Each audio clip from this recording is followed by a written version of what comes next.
Hello friends, இந்த வீடியோல NEET 2024 பத்தி அதோட ஸ்டூடண்ட்ஸ் என்ன சொல்றாங்க அப்படிங்கறத பத்தி பார்க்க போறோம்.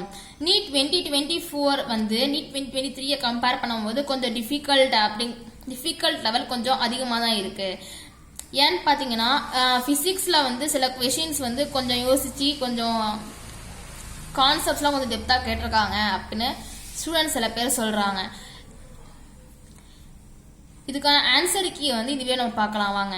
பிசிக்ஸ் கெமிஸ்ட்ரிக்கான ஆன்சர் கீயை மட்டும் இந்த வீடியோல அப்லோட் பண்றேன் பாருங்க.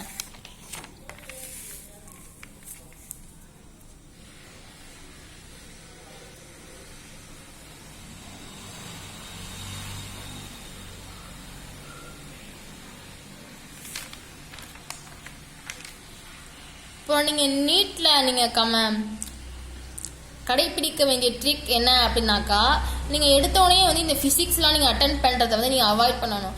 ஏன்னு கேட்டிங்கன்னா, ஃபிசிக்ஸ் நம்ம ஃபர்ஸ்ட் அட்டன் பண்ணும்போது நம்ம சில கொஷின்ஸுக்கு வந்து நமக்கு ஆன்சர் வராது. அப்போ நம்ம அடிஷனல் கேல்குலேஷன்ஸ் மிஸ்டேக்லாம் பண்ணுவோமா, அப்போ நமக்கு வந்து கான்ஃபிடென்ட் லெவல் கொஞ்சம் டிக்ரீஸ் ஆகிறதுக்கு சான்ஸ் இருக்குது. அதுமாரி நம்ம யூனிட்ஸ்லாம் கொஞ்சம் கன்ஃபியூஸ் ஆகும்.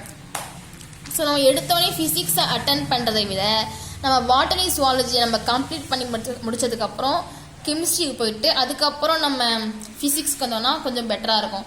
ஏன்னா நம்ம இப்போ பாட்னி சுவாலஜியில் நம்ம ஒரு ஃபுல் கொஷின்ஸ் நம்ம அட்டன் பண்ணிட்டோம் அப்படின்னா நமக்கு கொஞ்சம் கான்ஃபிடென்ட் கிடைக்கும். ஸோ நம்ம ஃபிசிக்ஸ் நம்ம அட்டன் பண்ணும்போது நம்ம ஈஸியாக நமக்கு ஹேண்டில் பண்ணலாம்.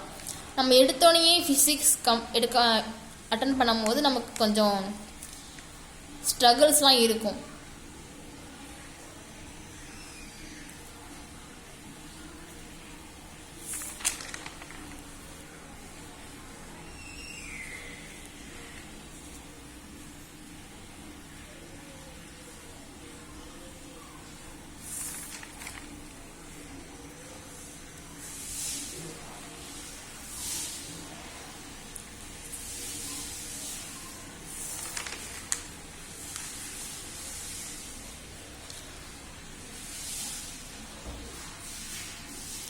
அவ்வளோதான் ஃப்ரெண்ட்ஸ்.